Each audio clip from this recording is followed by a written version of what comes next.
Hi there, my name is Ryan Neff. I'm with Casper Fire Department, and today we're going to talk a little bit about holiday fire safety.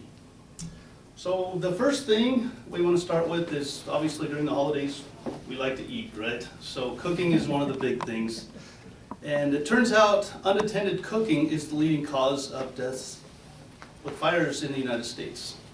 So we want to make sure when we're cooking anything for the holidays, we want to make sure that we don't leave it unattended. We want to make sure we're in the room if something's cooking. If we're going to leave the room, we want to turn the stove top off, because typically it is the stove top that is where the problems are. Making sure to turn the handles inside, that make sure they're on the stove top where nothing gets hit and comes and spills on you and burns you. And another thing people do is we give out little hot pads to make sure that if you walk away, have to leave somewhere to go turn off a TV or something, you carry that hot pad with you to remind you that, hey, something's on the stove. And so that's some of the few things we do. Another thing is some people cook the turkeys and they use the deep fat fryers for cooking the turkeys. Very tasty, you know, very good with the way it's cooked that way. Very dangerous to cook it that way though. A lot of people when they first came out, they were frozen, they would be frozen, they would put it in that hot oil. It would explode, very bad scene, caused a lot of fires. Now people are getting more aware of it, so they want to make sure and thaw the turkey, make sure it's completely thawed out. Make sure those appliances are outside when you're putting them in, and then making sure that that hot oil is cooled down, taking it off of the burner. As soon as it's done cooking, it uses an open flame, so you want to make sure and turn that burner off where there's no open flame anymore. Another big problem with fires during the holiday season are candles. And a lot of people love candles, they smell great. One of the suggestions we make with the Casper Fire Department now is they make scented candles that do not have a flame, they're flameless candles, but they still give off a nice scent, they're pretty, they have the light that flashes kind of like a candle. If you're going to use a candle, make sure that there's a clearance of at least 1 foot around from anything that can burn, to where if the wax does melt and it leaks out onto the table or something like that, it doesn't catch anything on fire. Christmas trees. Everybody loves Christmas trees this time of year. Big thing with us is live Christmas trees. You want to make sure and water them, make sure that they have enough water, because excuse me. Are we too late? No, please come on in. Hi there. Thanks. You the fire ranger? I am.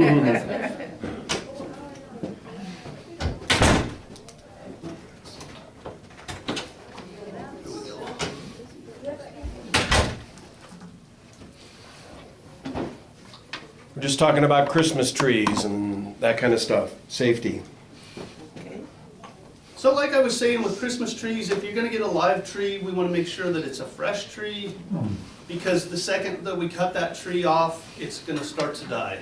So we want to be giving it water, make sure that it has water, and always has water. And basically, as soon as Christmas is over, we want to make sure and throw that tree away. There's numerous places around the city that the city actually will take used Christmas trees for disposal areas, and they'll dispose of them properly. When we're decorating the Christmas trees, we want to make sure that we don't have any frayed electrical lights on them or any combustible things, no candles or anything like that that can catch that tree on fire. So some of the trees are the fake Christmas trees that we have. We want to make sure that they're flame resistant or fire retardant. And basically they will still burn, but they're a lot harder to get burning. So that's what we're looking for with the Christmas trees. The decorative lights that we use for our Christmas trees or for the house outside, most of the older lights that they have, they say that 3 strands is the most that you can connect together with 1 extension cord. Otherwise you overload the circuit for that electrical cord. Some of the newer lights, the LED lights, we can string 50 strands together. They just don't use very much electricity, so they're much safer. They don't get hot either. And they don't get hot, yes, so, and that's a very good point. With the Christmas lights, we want to make sure that they're away from anything that's combustible as well, so. One of the things that we are looking for with Christmas lights is we want to make sure that they're listed. UL Laboratories does testing on all the lights, and if they have their stamp on them, that means that they're listed and that they're much safer than anything that's not listed. Another big problem we have is kids playing with matches. This time of year, kids obviously are curious about fire, so they want to play with matches. They might see you starting a fire, they see their parents starting a fire in a campfire or something like that. So, but very dangerous, obviously. So we want to make sure that we have matches and lighters away, put away to where the kids can't get to them. Yes? When I was younger in the Girl Scouts, they used to suggest, gosh, I don't want to tell you how many years ago it was, but that you could just dip the tip of the matches into wax. Okay.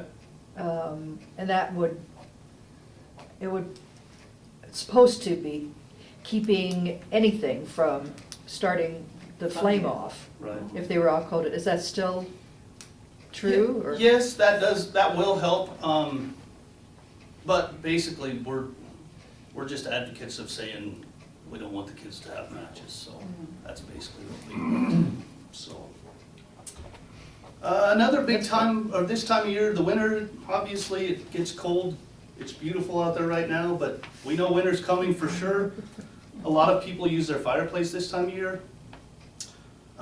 We want to make sure that the fireplace has creosote that builds up from, basically it's not complete burning of the wood.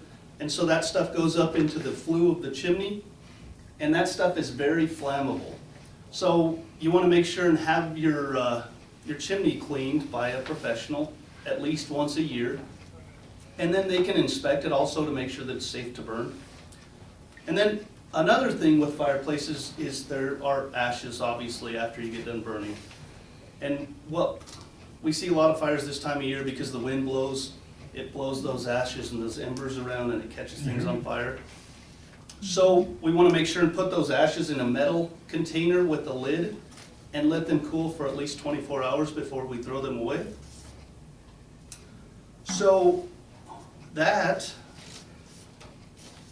is the majority of what I have to talk about today. One of the things I do want to say is with the extension cords, when we're plugging in the lights, we want to make sure not put two extension cords plugged in together. Make sure that they're long enough. They make different length extension cords. But if we plug in two extension cords together, basically that extension cord loses its integrity. And so they can heat up and cause fires. With all the electronics we have to have everything plugged in, and it's so easy. Well, what they do to make more is, have you seen the surge protectors that have like a strip of 6 plug-ins? Yeah. And then there's a switch on it? Yeah. It's actually got a surge protector, so if that becomes overloaded, it will trip that breaker. It's like a little mini breaker is basically what that is, so. Can you plug extension cords into that? No. That's one thing you're not supposed to do, is you're not supposed to plug an extension cord into those. The other thing you're not supposed to do is they make a multi-plug adapter that plugs directly into a wall. So you, instead of having that one outlet, you can have 3 outlets, and those are also not safe. So what we're looking for is that surge protector, because it gives you those, and they make different length cords also with those surge protectors. And so we want those plugged directly into the wall, and then you can plug your appliances into that, so. You said 3 strands max per extension cord.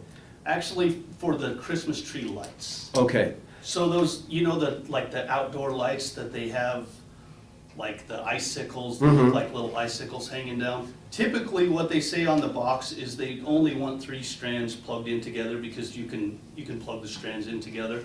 On the older lights, they say 3 strands is the most that you can plug in together, and then have it plugged into an extension cord in. So that means like one on the side of the house plugged into one on the front of the house, plugged into one on the other side of the house, and that's the max, right? Correct.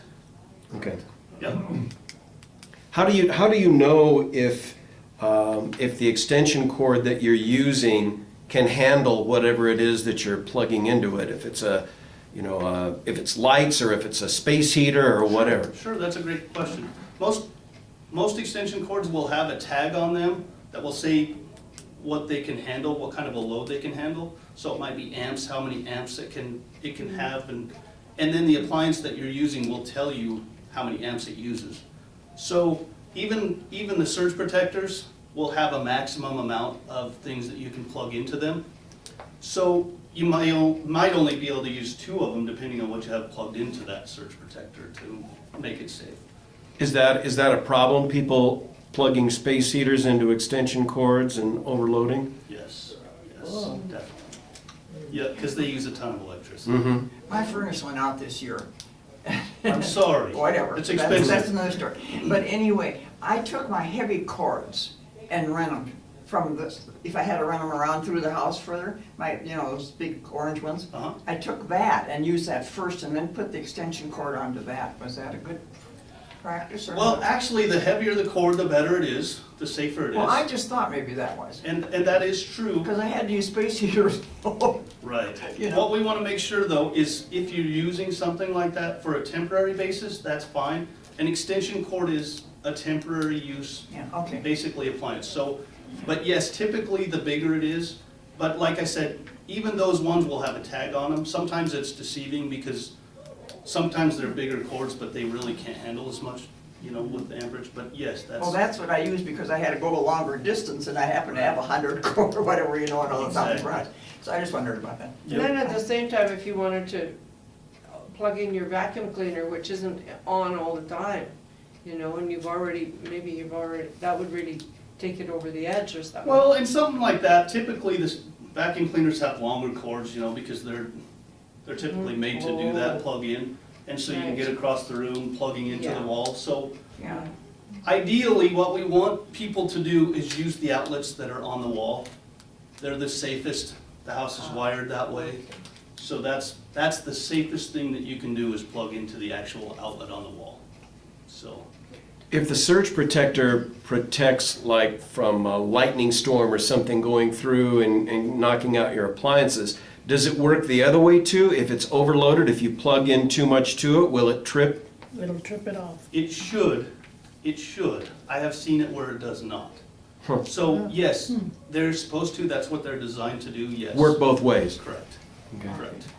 But if you do have a problem with your electricity at your house ever, and a breaker trips, or if you're using one of those little surge protectors and that trips, there's a reason that it's doing it.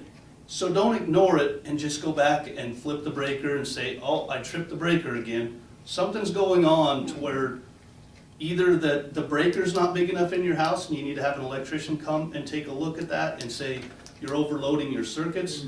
Because if you keep doing that, eventually that breaker's gonna give out and it will cause a fire.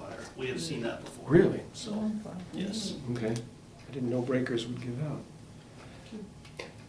You mentioned the fireplace and the chimney and watching for creosote buildup. We were talking before we began about the things that the fire department would do to inspect. Do you go out and do chimney inspections? We do. On any new installs of chimneys, there's all the places that install them, or anybody that has a house typically will call us. And we basically look at the manufacturer specifications. There are clearances depending on, some of the pellet stoves have 0 clearance, they can go right up against a wall.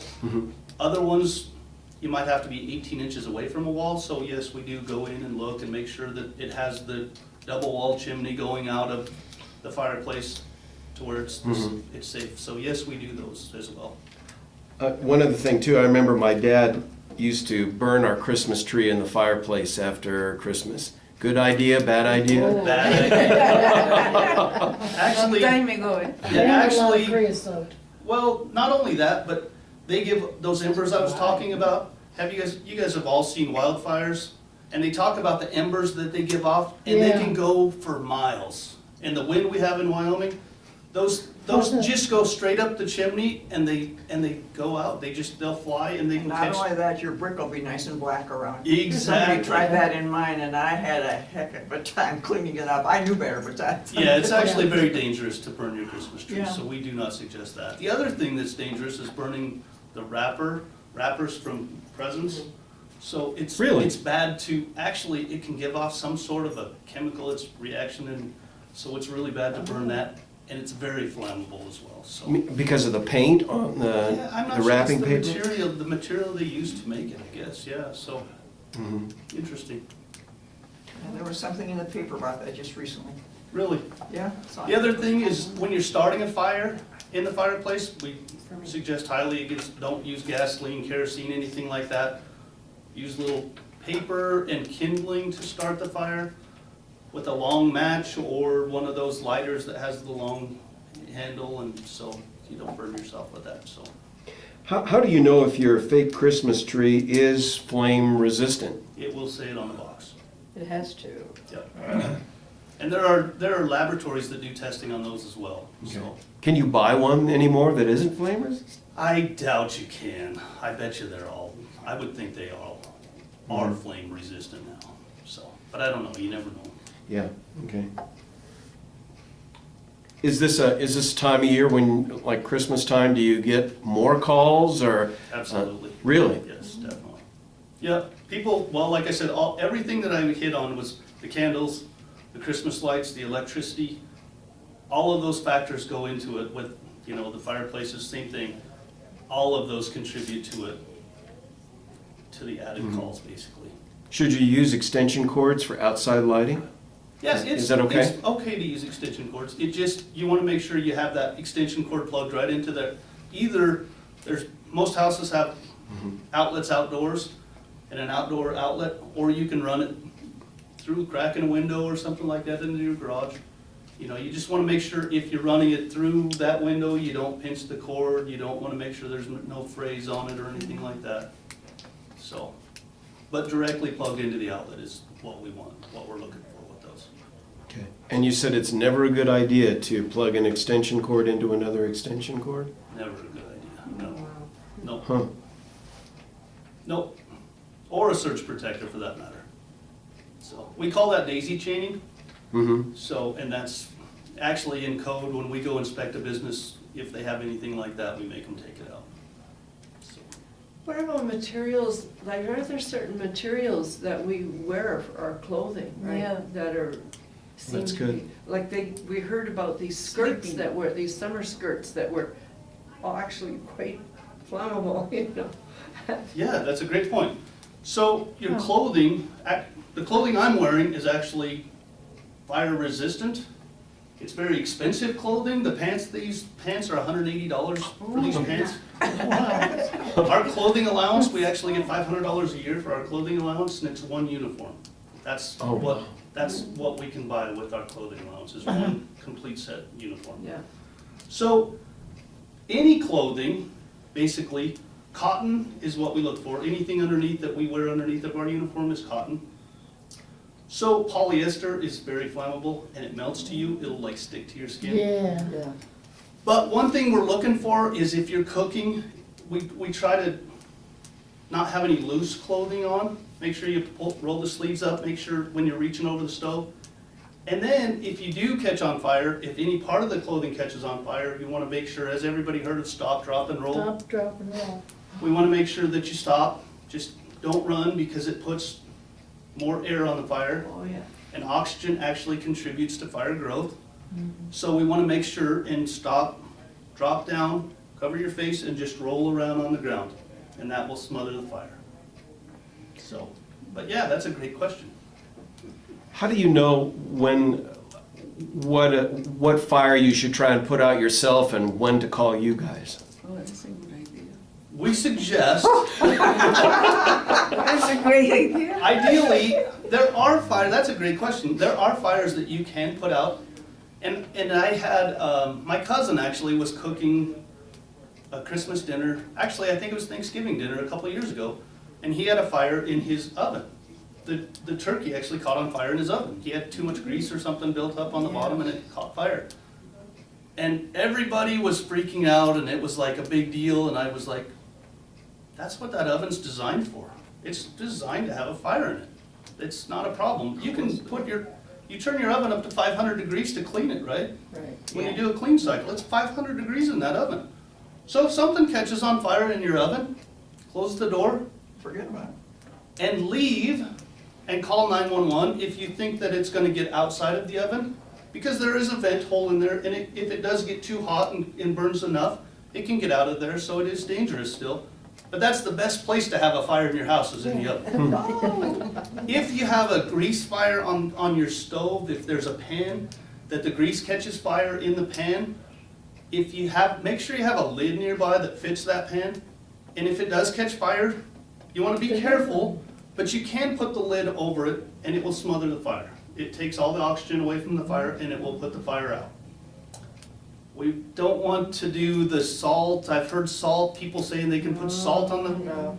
we don't want you to do that. Baking soda, we don't want you to do that. Flour, we've heard all kinds of things like that. The lid's the best way to put the fire out. What about those containers, fire extinguisher? Fire extinguishers? Yeah. Yeah, and we do suggest people have fire extinguishers in their house. And if you have one in your kitchen, we want to make sure that it's mounted on a wall, easily accessible, and we want it by the door, by the way to get out.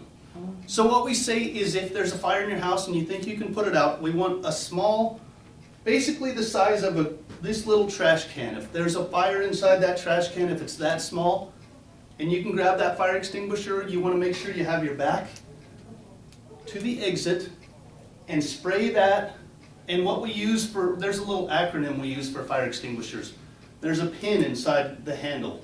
So you want to pull that pin, and then it's called PASS is the acronym. So you pull the pin, you aim the hose at the fire, you squeeze the handle, and then you sweep to put the fire out. If that does not extinguish the fire, get out and call 911.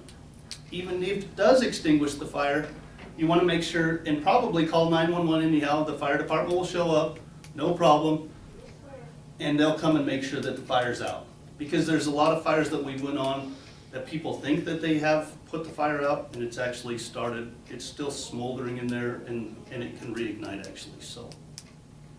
But yeah, great question. So if someone is wondering whether or not they should call you guys and you show up, you would rather show up and have everything taken care of than them not call you and have a Absolutely, big problem. that's what the fire department is for, so Yeah. don't hesitate to call 911 any time of the day, so. And we do have enhanced 911 in Casper, so if you're calling even from your cell phone, our dispatch center actually can put coordinates on a cell phone. They actually can say someone was lost on the mountain yesterday, I think I heard the call, and they can actually get coordinates from where that person called in to 911 on the mountain. Same thing in the city, so if you have a landline, they know your address right away. As soon as you call in, they know right where you are. But they will ask you all kinds of questions. Dispatchers want you to stay on that phone and answer all their questions for them, because they've got a list of questions they want to know, so that they can give the fire department or the police department or whoever they're calling all the information that they can possibly give them. So.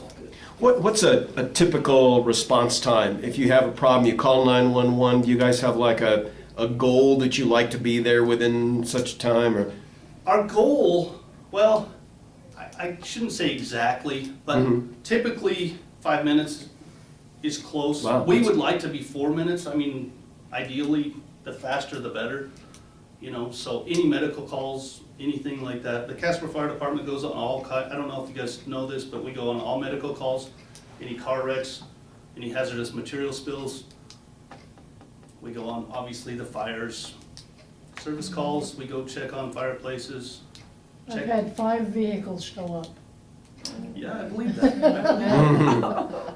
And all the neighbors are going, what the heck is going on? And what we say, the faster Yeah. you can get there, actually, we can turn around and go back to the station, no problem. Yeah, But it's hard to get people to go later, you know, if it's a big event. it's embarrassing. Yeah, that's true, it is. You look out your window and there's 5 vehicles out there and the neighbors are out there gawking. Yeah, exactly. Yeah, Well, I know somebody tried to break in my house a couple times, and I called, and they were right there. I couldn't believe it. I already turned around and the cops. Well, that's good, that's Yeah. good. We like to hear that. I hope you don't mind, I just wanna ask one more question Sure. about, In the middle if, of the night. you said that the dispatcher that's on the phone is gonna ask a bunch of questions. Uh-huh, Right, and if you're in a panic situation, you know, you got somebody hurt or something like this, they still are gonna ask all these questions. And what sort of questions can you anticipate they'll be asking? well, the first thing they're gonna do is ask you for your address, and then they're gonna ask you what the emergency is. So basically those two things, and then what's going on. I mean, pretty much if you have a fire or anything like that, if anybody's in the house, or if you have a medical emergency, what's going on? Did someone fall or something like that? Are they still down? Are they breathing? Are they bleeding? You know, anything like that, they're just gonna try to gather all that information. If someone actually What's their is, name? sure, they're gonna gather all that information, Yeah. so. But with E911, they will be able to tell where the call originates, right? Correct. And typically what's going on is, the way dispatch works is they have a call taker and then a dispatcher. So someone's going to answer the phone and they'll be the call taker, and then they'll pass that information along through a computer onto the dispatcher, and the dispatcher is actually going to dispatch out the units that are going to go on that call. So that, like you said, 5 people might show up, 5 different units. It might be more, depending on where you're at. So, but yes, they do, that's typically how dispatch works. So, even though they're on the phone, it seems like they're not sending anybody. They actually are. They probably already sent them when they're on the phone with you. But we want to make sure if there is a fire in your house, get out of the house and then call 911. So that's a big one. I mean, people might not think about it, but when you're in a panic state, you might not think about something like that. So make sure you have a meeting place outside of your house if something does catch on fire inside your house, so that you know that everybody's in the same spots, everybody's accounted for and has got out of the house. And that's a big one for us, because if we get a report that somebody's in a house, we will actually go into a burning house and search it, looking for somebody. So that makes a big difference when we're going to a fire. And we're gonna go in typically no matter what, you know, I mean, I guess not no matter what, but if it's a small enough, we're gonna go try to put the fire out, so. But Might even ask if there's pets in there or something too. we save pets, we save Yeah. pets a lot, so, Yeah. yep. Any other questions? Thank you very much. Thank you. It's been Very great. much. Thank you.